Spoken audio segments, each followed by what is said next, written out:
Je to tak, som to ja. Ale tu už stop. Ináč, mám tu pre vás takú vec. Pred ešte asi 2 rokmi som robil, že roasted na chalupu u vody, na starú klasiku od CMM Production, všetko, salami, Kaufland. A mal som to už aj dostriané, vyrenderované, aj scenár napísaný, všetko. No, zložka, v ktorej som mal všetko uložené, sa mi vymazala a scenár som nenašiel, ani klipy, ani video, ani projekt Sony Vegas, takže hovno z toho a vykašľal som sa na to. Dneska si to rozoberieme film Studna od štúdia Enterlight Production, takže na to sa teším. Nebudem to viac zdržiavať, sú tu spoilery, takže ak ste film nevideli, ani ho nepozerajte a my môžeme ísť na film. Film sa začína varovaním pre epileptikov a že sú to veľa jumpscarov a tak ďalej, ale podľa nás skôr mohli dať varný na tých 100 glitchov na začiatku. Každopádne film sa začína tým, ako Václava alias Taťku Šmoulu mučia kvôli tomu, že sa priblížil k studni. Akože nechcem nič hovoriť, ale podľa farby pleti to mohlo byť skôr naopak. Museli se zbavit těl. Studny, hluboké a temné, byly ideálním místem. Kámo, túto presnú vetu mi povedal majiteľ internetu, keď som mu povedal, že ten roasted bude ešte trvať trošku dlhšie urobiť.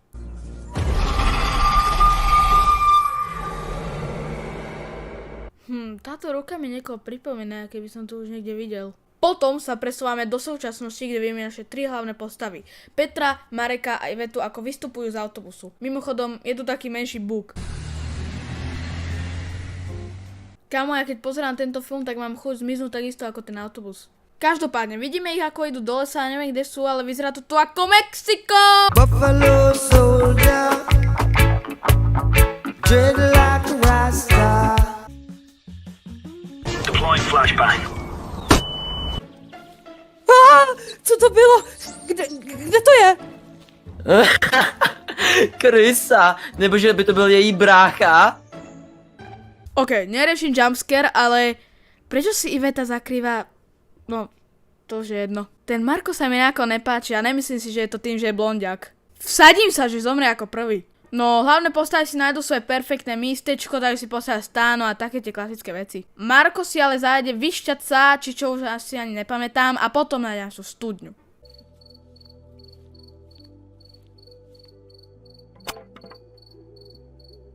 Hej, Ivo, Petře, pojďte rychle za mnou, myslím, že jsem něco našel a musíte to vidět. Ináč vtipné by bolo, keby tam prišli za ním a uvideli iba, že sa dosral. Lebo toto isté hovorili aj škôlkari, ktorí srali na záchode a chceli po Goldnovi, aby im utrel riť.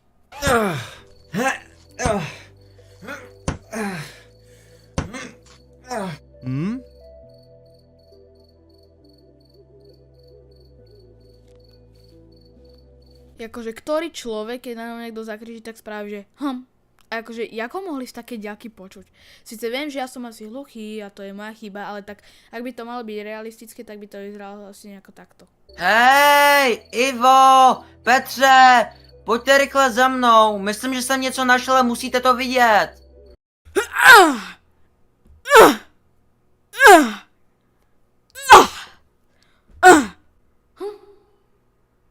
Asi prievan. A druhá vec, ako to, že Iveta išla hneď za ním? Však keby ja som Iveta a vidím Petra, že ide niekam do ryti, do neznáma, zatiaľ čo ja sa snažím spať, tak zakričím, že hej Ritoles, kam ideš? A však dobre, možno, že Iveta je nejaký automat Audina, čo ja viem. No, Peter a Iveta prídu za Markom a pozerajú sa tam, prosím vás, 11 sekúnd, kým niečo povedia. Oni si nakráčajú jak nejaký Mikuláš Černák a pozerajú sa na studnu 11 sekúnd a Iveta zakričí, že Tyjo, co to je? Čo si slepý, ty kokot? dobre, takže evidentne som tu není ja jediný slepý. A akože jedna vec, čo ma tu strašne sere a vytača kokos, pozrite sa na Ivetu, pozrite sa na ňu. Ona si to kameruje kokos, ona si tam stojí kokos, nebudeme ani riešiť, že pozrieme sa na jej farbu vlasov. No, naše hlavné postavy teda odídu a my tu máme túto creepy scénu.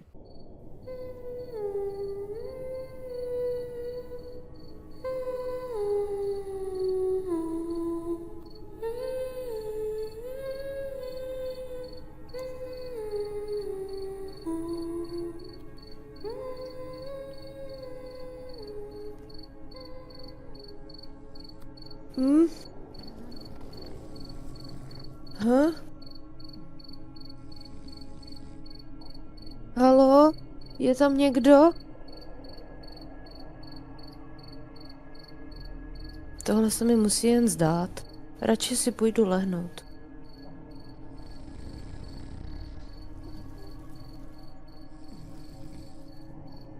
No až teda dokedy to Ryšalka nepokazí.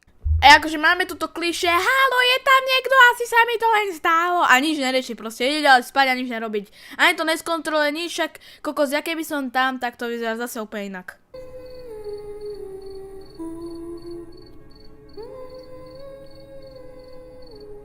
Hej, kto tam akože je, veď Miro Jaroš má kontrakt na ďalší mesiac. A za druhé, to ona akože nemôže to, asi sa mi to len zdálo povedať ako monológ a nie nahlas, koľko tí dva sa nám snažia spať. Znovu, ak by som tam ja bol, tak by to vyzeralo, že zase úplne inak. Halo? Je tam někdo? Tohle se mi musí jen zdát. Radši si půjdu lehnout. Doriti, snažím sa spať! Tak drž hubu! Kokos, títo lišťaví ľudia nielen, že si kazia vlasy, výlet, ale aj špánkový režim. No máme tu ďalší deň, ránečko, hej, kávička, všetko, akože prečo Iveta Doriti nič nerieši? Ja kebyže počujem taký zvuk, kokos, balím veci a pakujem, prečo to? Každopádne, Marko sa nám ide vyšľať a zase ide pri studni. Hodí tam kameňok a vidí tam nejakého človeka. Akože zase kokos Marko, neviem ako môže vedieť, že ten typeček je mŕtvý. Podľa mňa ten typek vyzerá živý. Halo, pomôže vám nejako? Spadla som do kanály. A potom vidíme Petera a Ryšavku, ktorú som zabudol, ako sa volá, tuším Iveta, tak Peter sa pýta, že či náhodou nemá niečo s Markom, lebo veľa nejakí typci hovorili, že niečo s Markom mala. Akože mne to sedí. Každopádne ich konverzáciu vyruší Marko, ktorý príde z rození a volá bandu s ním. Kokos, to by bolo smiešne, keby sa ho spýtali, že čo sa stalo. Hej, tohle musíte vidět. Iveto, vem si sebou kameru, rychle, pojďte za mnou. Počkaj, čo si našiel? Čo sa stalo? Našiel som typka v studni, ktorý vyzeral byť živý, tak ma napadlo vás zavolať, aby sme si to natočili. Každopádne, banda ide s Markom a zás hovno holé povedia, proste oni si kráčajú jak NPCčkovia kokos a ticho jak hrom toto. Ani jedného z nich nenapadne sa niečo Marka spýtať, nič, proste všetci teraz sú ticho, keby tam mala byť učiteľka nemčiny. Ja sa na to môžem vysrať. Každopádne, keď banda príde, tak už nikto v studni nie je, takže Marko buď si niečo šnúpol, alebo potajomky v noci si dal domácu pálenku. To už nikto nevie. Sa mi páči, ako nič nepovie a proste sa pozrie dole. Akože chápe, možno počas utekania sa mu rozviazali šňúrky, ale tak mohol aspoň niečo povedať, nie? Ale musíte mi veriť, tam bol nejaký typek, čo sa možno ožral a spadol tam. A sranda by bola, keby sa tam ešte rozhadali. Aha, takže už viem, kto mi ukradol moju palenku. OK. Každopádne máme večer a zás kokos nikto nič nerieši. Nikto nerieši, že nejaké malé detko kokos spievalo počas noci. Nikto nerieši, že nejaký typek bol v studni. Nikto nič. Podľa mňa režisér chytal tiež podobné záchvaty. Kto písal ten scénár? No, Marko si hraje hry a zrazu začuje zvuk. Co to bylo? Ináč si predstavte byť Marko a toto očuješ, kamo. Mňa by zaujímalo, že čo on si myslel, že to môže byť. To mohol byť kdokoľvek, kamo, kdokoľvek. Ten typek zo studne, Iveta, ktorá sa dostrala, ministran, ktorého znásilnil farár, čokoľvek. Každopádne, Marko nám to zase kričí, podobne ako Iveta, že či tam niekto nie je, kokos nie, nikto tam nie je. Iba si sa ožral a prehnal si to s pálenkou, takže utrieť rýku, umyť zuby a spať. Ale napriek tomu tá dostanka vážne napínavá strašná, takže potlesk. No však potom dostaneme tento kokos Walking Simulator, kde Marko sa len párkrát postraší a dostane reči podobne ako Merčiak.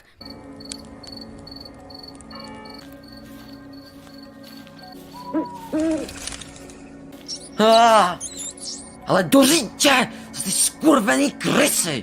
Ináč teraz v editu som si uvedomil, že to vie byť dosť zábavné, ak zmeníte hudbu.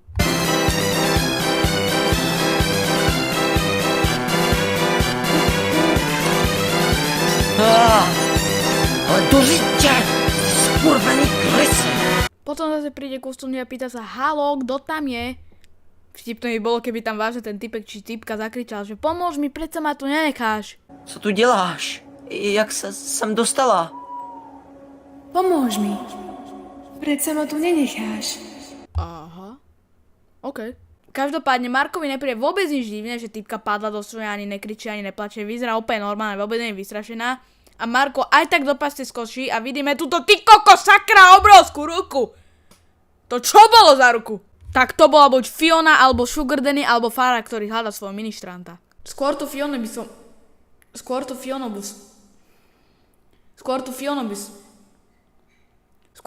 by som povedal, Sugar Danny, čo by sa tam nezmestila. A opäť, aby to vyzeralo aspoň trochu ako Citron, tak tu máme také rýchle Šamona!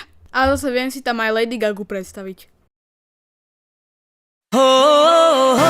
Každopádne Fiona Marka zožrala a vidíme Ivetu a Petra, ako sa prebudzajú a všimnú si, že Marko chýba. Kokos, ja už to drbem, oni zase hovno veľké povedia, iba chodia ak posretí občania v Bratislave, jak NPCčka a hovno povedia, ja sa na to môžem vysrať. Kokos, toto je horor alebo bratislavský walking simulátor s príbehom. Ale vážne, aké to ešte zrýchlim na 2-krát, tak je to dlhé jak hovado, však pozrite sa.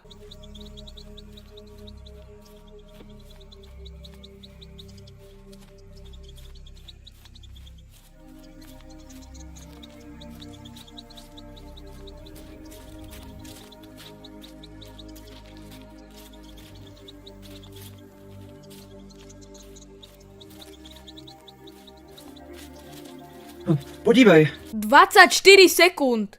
24 sekúnd. Fú, no každopádne dementi našli Markov telefón a Peter volá políciu, zatiaľ čo Ryšavka, ktoré meno som už kompletne zabudol, dostala panický záchvat, čiže Insta-storičkou z toho asi nebude. Ale akože Ryšavkine typky herecké výkony boli tiež na takom leveli, ako je farba vlasov. Zavoláme policii.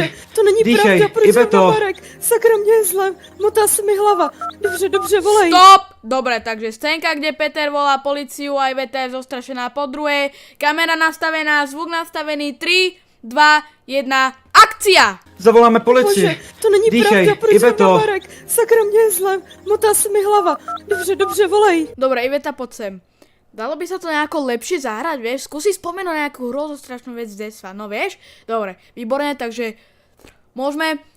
Kamera, zvuk nastavený, 3, 2, 1, akcia! Zavoláme policii. To není Dýchej, pravda, proč Iveto. Marek? Sakra, mě je zle, motá se mi hlava. Dobře, volej. Kokos, ma už to nezaujíma, dajte to tam, je mi to jedno, nech kráva vyzerá, že má krávy, mne je to fuk. No čo vám poviem, pán režisér, tí ryšaví ľudia už nevedia ani dabovať. No, polícia prichádza, vyšetrujú a také vecičky, proste klasický deň v Bratislave, povedal by som. No, žandáre berú našu bandu domov a na scénu prichádza detektív, dámy a páni.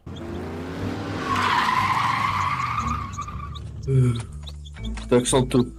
Tak ďaleko som už dávno nejazdil. A nakoniec prípad v prírode. Má veľké šťastie, že mi tento prípad neukradol Denúko Pepa. Ach, je to fakt chmulo. Nádhera. Bohužiaľ nemám žiadne tušenie, že ako sa volá, takže dámy a páni, toto je Juraj Tatárka. Ináč chudák Marko, nie? Ideš si zakempovať s kamošmi, chceš pomôcť typke zo studne a nakoniec skončíš mŕtvý. Náhoda. Celkom smutné, teda aspoň iba pre Marka a ostatných, pre mňa dobre, lebo som vyhral stávku, lebo zomrel ako prvý, takže... No vraj tvrdia, že to mal byť len pád a Marko proste do studny spadol a zdechol. No uvidíme. Ale zase druhá skupinka tvrdí, že si z nich banda robí len srandu. No Ferencova teda niečo nájdu a zistia, že je to mŕtvola Marka. Nádherné. Zrazu začne zemetrasenie, ľudia panikária, Ferencio niečo stane do studne, začne hudba a zrazu... Čo to za gra je? Toto je môj prvý deň v práci a ja tu zomriem. Ešte som mladý, kurva. No to prdele! Si sa sklovka bez make-upu ide do studne. Aha, tak Fiona asi nič. Ale zase trošku sa podobá aj na Kotlebu. No si sa začne každého žrať, všetko sa rúti, všetko detektív kričí. Ja ťa milujem, pane. Ne, kurva! OK, akože úprimne táto scénka nie je ani creepy, OK? Príde mi to skôr vtipné než strašidelné, ale tak to je môj názor. Ináč to je ďalší dôkaz, že táto scénka hneď zmení atmosféru, keď sa zmení hudba. Líže tatko, líže mamka, líže celá rodina, líže brat a líže sestra, všetkým chutí zmrzlina. Každopádne jediný, kto žije, je detektív, uteká, bere auto a ide cez neho jak luft a ide preč. Ja som ten na jeden v Bratislave povedal zo srandy, nie je vážne, ale tak dobre. No ale detektív je jediný, kto prežil a vidíme ho v svojej kancelárii, ako si sadne, otvára papier s prípadom a... To je všetko v podstate. Nakoniec je ešte zavrie a povie... Aj tak by mi nikto neveril. A tuto to končí, no... Tento film...